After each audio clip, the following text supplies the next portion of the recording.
Hello, Marvin. Hello, hero. Welcome to your session. Tell me, how do you feel? I feel good. I feel good. Yeah, I feel good right now. I know when I first came out of the Big Brother house, it was quite like a shock, like coming out, but now I do feel good.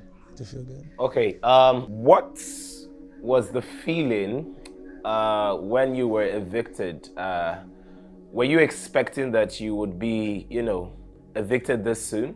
Yeah, definitely there was some expectations of me being evicted because I was nominated and I was just thinking like to myself, like, you know what, I could actually be going home. So it's something that I figured out like, I could actually be going home.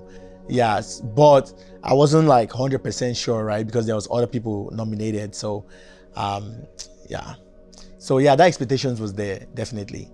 But it was still a shock, like still being the one, like still hearing your peer's name is still like a shock, you know. So All right. You have been on a lot of reality shows. So reality show is something that you're very used to. Would you say that would you say that Big Brother was a different experience for you? definitely, Big Brother was definitely a different experience. Like especially with the two nations coming together, South Africa and Nigeria. That's different. That is very different. I've never seen any show like that before, and this being the first one, I'm having the opportunity to be a part of it is completely different. And not to talk of like being I know I've done different shows like outside of Nigeria, outside of Africa, but actually coming back home to do a show, I mean, nothing beats that. That's beautiful. It was a beautiful experience. All right. So, let's get a bit deeper. Let's talk about your background.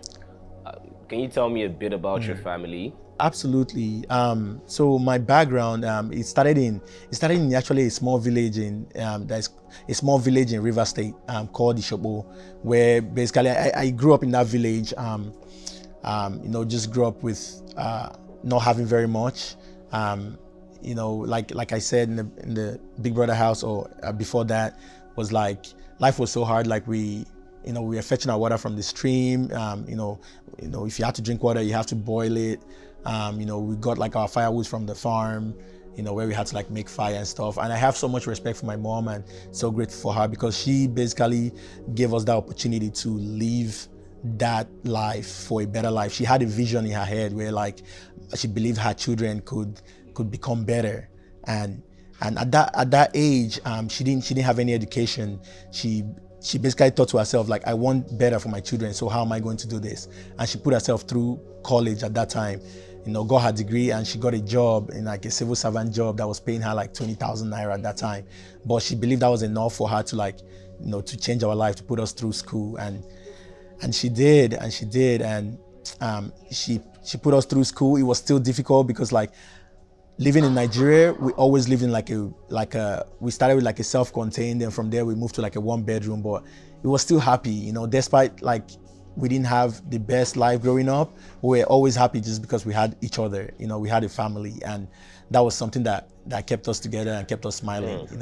Sometimes I think about it, I think back at it, and I'm like, wow, I really lived like this, and for me now, I have a purpose of impacting the life of others. I talk about that, to make a difference in the life of others, because I know where I came from, and if I can make that difference, that would be amazing. Right. So, I noticed that you didn't mention, your father. Tell me about your father, Marvin. Yeah, so I know I mentioned a lot about my mom, and I've not really mentioned about my father. The thing is, growing up in that small village, I actually did live with my mom, my dad, my twin brother, and my sister at the time. We also had, in Nigeria, we have this like a family member that lived with us type stuff. We had that, but we're all living like a happy family, But my dad had an opportunity to go to the United States for a greener pasture, for a better life. So when I turned 2 years old, that's when the opportunity came, and he had to leave. So he left. So it was just myself, my twin brother, my sister, and my mom that was living alone at the time. This was back in like 1995, all right? This was back in 1995. So there wasn't no access to like phones as much. contact was really hard. So we basically lost a bit of connection with my dad during that time. I mean, he tried to reach out as best as he could, but we lost that connection. So it was basically just living with my mom, and we lived together. Years was going past, and we're still living in a village. And my mom just asked herself, like, I want a better life. How do I do this? And at that time, right, we didn't have much contact with my dad. Even at the time, we started wondering, like, what's going on. Come to find out, like, years later, it so happened that my mom didn't, like, basically give us this much information because we were still kids. It's information that, like, we couldn't really process at the time. So it so happened that my dad, when he got to the US, he met another person, right? He met another person, actually, like, even had another family. My mom was basically keeping us safe, not giving us this information. So I guess now it makes sense to me, now that I'm more grown. It makes sense to me where my mom had to make a decision, like, I want a better life for my children, no matter what situation might be going on with my dad. She made that decision of, like, I want a better life, right? So that's when she basically, and that's why even in Big Brother show, I know Yaya was painting me pink a lot, and she talked about women empowerment and stuff like that. And that's where my own history came from. People were wondering, like, why would Marvin let Yaya paint him pink? She talked a lot about what pink meant to her, was like strength, that women are powerful, women are just as strong. And for me, I could also see that, because I can relate to that, because my mom was the same way, right? So, years later, we moved to, my mom, worked hard. She went through college, she got a job. Like I said, the job was paying her 20,000 naira at that time. But that was enough for her to say, okay, I'll send you guys to Port Harcourt for school. And even when I got to Port Harcourt for school, I couldn't even, like, we couldn't catch up. Like, because we didn't have very much education in the village. But when we got to Port Harcourt, it was a thing where other students were so advanced, and we had to, like, catch up. We didn't have, at that age, I'm primary 5, I couldn't read, I couldn't do much. So I and my brother, my mom kept telling us, like, as long as they can do it, you can do it. So we had to, like, study really hard. We stayed after school, told the professor, like, told the teachers, like, can you help us? We're coming from the village, we can work hard. And we continue working hard, and we went into secondary school. After that, I continued working hard.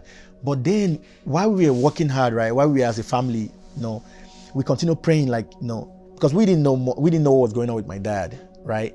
But there's a prayer we were praying and saying that, hopefully one day God will bring us all together and we can live as a family. God, bless my dad and everything. Maybe my mom knew what was going on, but I know I didn't know personally myself. I didn't really know what was going on. But and yeah, come to find out, like, years later, when I was in secondary school, like SS2, that was when I was actually, like, 16. I think I was 15 or 16 at that age. My dad surprised us in school. He came back from the US, and he surprised us in school. And come to find out, I've not really seen my dad since I was 2, and at 2 I didn't even know what he looked like, So he visited us, he visited school. And in school at that time, we were like, everybody's like, oh, there's this man, they came with a car, and he came with mopo and all this stuff, right?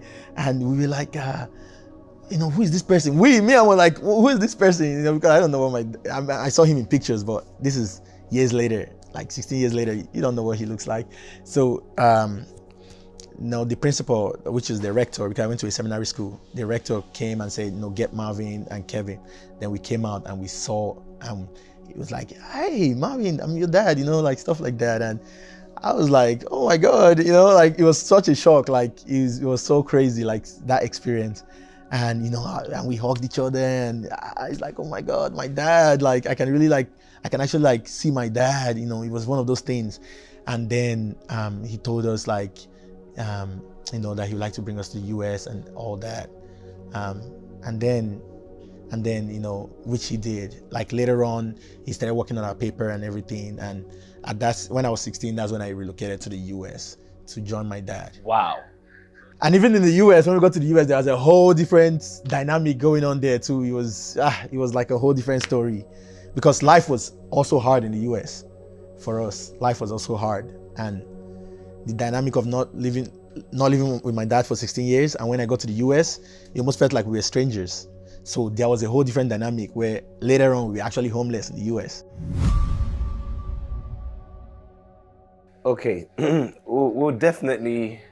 There's so much to unravel in this story. It literally almost sounds like a telenovela. It sounds like a fairy tale, filled with so many high moments and so many low moments. I particularly like the excitement in your voice when you talked about how your father came back after 16 years to get you guys, and I think I can sense that feeling of, yes, he came back for us. I want us to just briefly talk about the dynamics when you eventually got to the US and you saw that your father had another family. What was your reaction? So when we got to the US, it was like a thing where, like, even before us going to the US, it was like a thing where my dad just wanted to bring his children to the US. He wanted to bring, just me, my brother, and my sister to the US without my mom. So even my mom letting us go to the US without her was like, I think that was a tough decision, because we lived with my mom for such a long time. And again, I know my mom always just wanted the best for us, and she believed that us going to the US was the best decision for us. So despite, like, maybe we leaving my mom would be tough, she just understood, like, okay, them going, that would be a better life for them. And of course, I've taught them good, so they will know how to carry themselves in the US, right? So she let us go to the US, and going to the US, it was like a whole dynamic. And when we arrived there, but before going to the US, I think my sister already kind of had an idea, like my dad might have a family in the US and all that. And me, I was just oblivious. I was so young, and there's much I didn't know. But I think we already got a hint, because, like, even before going, he started, like, talking about, like, there was, you guys could, let's say, meet somebody, or started talking about this. So, but we were just excited, like, oh, we can finally get to live with our dad, and maybe hopefully some way, somehow, maybe we can all come back as a happy family. I always had this thing in my head where we can all come as a happy family. But when we got there, then we arrived there, and then we saw the lady that that he was living with, which is now his wife. So we saw the lady, and yeah, it was quite, like, surprising to me at first, but we just understood, like, things happen. It was just really, I didn't even know how to think about it, right? I didn't know how to think about it, but we just respect ourselves, just living. But the thing was, because of course you have a mom, right? You're gonna maybe want to talk about your mom, there was just the thing, the energy in the house wasn't just, because sometimes we want to bring up our mom, and he's like, hey, look, maybe you can bring up your mom, or you can bring up your mom, but you can't bring up your mom this way, And it was just tough for us, because we, come to think of it, we were away from my mom as well, so we didn't have that connection. I was always thinking about how she's faring, and I'm sure it was so tough for my mom as well, like being away from her children that she's lived with for such a long time. So, but I couldn't help it. I know, especially I and my dad, we had this alteration, like, because they said, like, I'm just like my dad, where, like, in terms of, like, the energy, because me, I would, like, express myself, we always got in some kind of, like, argument, especially with my mom, because, man, I really like my mom. So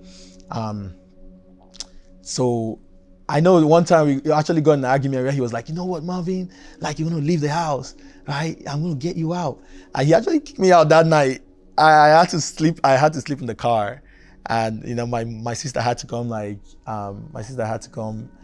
and when I say sleep in the car, it was like this. I'm so thankful for that car. I'm going to actually get there. It was this 1996 Altima turn-up car, but I'm glad my sister actually saved some money to buy that car, because later on, that car was our home for a while. And my sister was begging him, like, you have to bring Marvin back. Like, he's just over there, it's cold, So he came back. But there was just that energy of, I feel like we coming to the US, it almost felt like we were strangers. We never lived with him. So maybe him doing things for us, we living in his house, we him like providing for us the food. It almost felt like maybe he was doing that for strangers, because we didn't really live together for such a long time.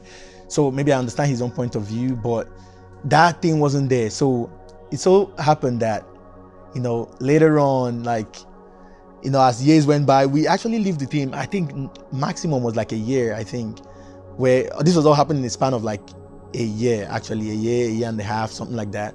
And then it got to a point where he was like, you know what, guys, you guys have to leave. This was like in high school. While we were in high school, think about like, around like 17 to 18 year olds. So he was like, you guys have to leave. And at first he was referring to me. He was like, Marvin, you have to leave. Like, you have to pack your stuff and leave. Then my brother turned to him. My brother was like, no, you can't do that. Like, please, begging him. And he turned to my brother and he's like, what are you begging for? You're leaving too. I thought that was funny. Like, my brother was always like the good kid, wanted to make peace. And, so when he said that to my brother too, I was like, what did he do? And he's like, everybody carry your stuff. So when he said like, we all had to leave, it was basically everyone, right? Me, my brother, and my sister, we left. And it was a thing where we didn't have a place to live at when we left. So shout out to that little car that we had. So that was basically what we used. And it's crazy how like things happen. Like, that's to tell you, like, God was on our side. Like, there was some times when like our car would run on like empty, and it would run on empty gas for like a while, for weeks, and our car would just be running. So it's crazy. Like, a lot of things happen, and you just know, like, my mom's prayers and everything, because we had to literally live in the car, and this was like a cold place that we lived at, and we couldn't run the car because we don't have money for gas. So we couldn't run the car to use heater. So, we just stay in the car. Then we stayed in the car, and some point my sister had a friend in college. So the friend was like, Sandra, you can come stay with her. You can go stay with the friend, but not your brothers, right? Because, okay, so for us, we had this one friend in high school that was like, okay, you guys can come stay with me for some days. So we are happy enough. We were like, okay, we can come stay with you. So we went and we stayed in his living room, spread some stuff on the ground and we can sleep there and go to school. But after like 4 days, he was like, Americans, they would, when they give you some time, they'll be like, you guys have stayed enough. We're like, oh, thank you so much, for us staying this long. And we left, and we continued. Even our high school graduation, we went to high school graduation from that car. We were late because we kind of slept a little longer. I remember us carrying our graduation gown and they were waiting for us. We are coming. But despite all this stuff, right, from like what my mom told us before we were going to the US, it was like, remember where you're from, no matter how people are acting, you need to always remember, you need to be yourself and remember everything that I've taught you, the upbringing. So despite everything that was happening, with the homeless and all this stuff, we always stayed true to where we're from and who we were, which is, in that high school graduation, we still graduated as one of the top graduating students. So despite all that stuff, we still remember to be the best that we could. After high school, we graduated with scholarships. So those scholarships could enable us to pay our school fees in university. So when we got to university, we had all the scholarship pay for our fees. So, that's to tell you how God worked, because we were doing so good. And even when we got to college, we listened to my dad's advice of like, get an associate degree. So we got an associate degree, which is like a 2-year. It's not even a degree. I don't know if that's considered a degree, but we got that. And my brother came to me one day. He was like, we are done with this associate degree. We could really do more. There's more out of us. We are good students. We can learn. We can actually be more. And at that time, I was listening to my brother. I was like, yeah, anything you want. If you want us to, yeah. She's like, you know what, we can do engineering. Like, we can actually do that. I was like, are you sure? Engineering is hard though, And he was like, I believe we can. Like, let's go talk to the teacher. And I went to go talk to the math teacher at that time, our calculus teacher, and told her like, we want to do this, but we don't know if we can. What do you think? And my calculus teacher was like, you know what, you guys can do it. And she inspired us, and we were like, okay. And that's how the whole history started. And then we got into engineering. And from there, life started becoming better because now we can live in the dorms. We don't live in the car anymore. Now we live in the dormitory, And that dormitory, what's funny was like, we went to a 2-year college, and that dormitory is supposed to be for 2 years, but we stayed there for 4 years, right? Because we were so unsure about what comes next. We were afraid that we would go back to that Nissan, that car. We were afraid we'd go back. So we stayed in a 2-year college for 4 years. You know, we stayed there for 4 years. But later, when we got the enthusiasm, we left and become engineers, and Wow. life became better. Wow, there's so much to unpack, and to be honest, I genuinely feel we need to have a part two. But if there's anything I can get from your story, is the fact that you were persistent, your entire family. I mean, you, your twin brother, and your sister, you guys were persistent, even with all of those challenges. And one of the major reasons for that persistence is the fact that your mother had done the foundation work. She had grounded you people. She had made you people believe that whatever you want to become, you can actually become. She had taken the first step of taking you guys out of the village, brought you to the city, and eventually you guys went to America. But just to round off, because I know a lot of people will be curious, what is your connection with your mother now? Have you reconnected with her? Like I said, we're going to have a part two where we'll talk about what happened, after your graduation in the US and all of that. But what is your relationship with your mother now? Now that you're back in Nigeria? Yeah. Living in the US without my mom was very, very difficult. Very difficult. I remember even when we graduated engineering school, and it was a thing where like your family members need to attend your graduation because it's such a memorable thing, right? Memorable thing. So my mom couldn't come to the US because they didn't give her papers to come to the US. So we basically did our graduation without my mom. But after that, like, she was able to visit. She was able to come to the US, and we celebrated, and she told us about how proud she is of us, right? So right now, like, my relationship with my mom, I know even in Big Brother house they were calling me like mommy's boy, but I was like, I mean, if you say like loving your mom makes you a mommy's boy, then hey, I'm a mommy's boy, I really love my mom. She basically, like, the way I say is basically she sacrificed her life basically for us, because basically her existence is just all about us, like, I mean, right now, like, my mom, I'll do anything for my mom. Like, I told her as long as I'm living, like, she has nothing to be worried about. That's I definitely have connected with my mom.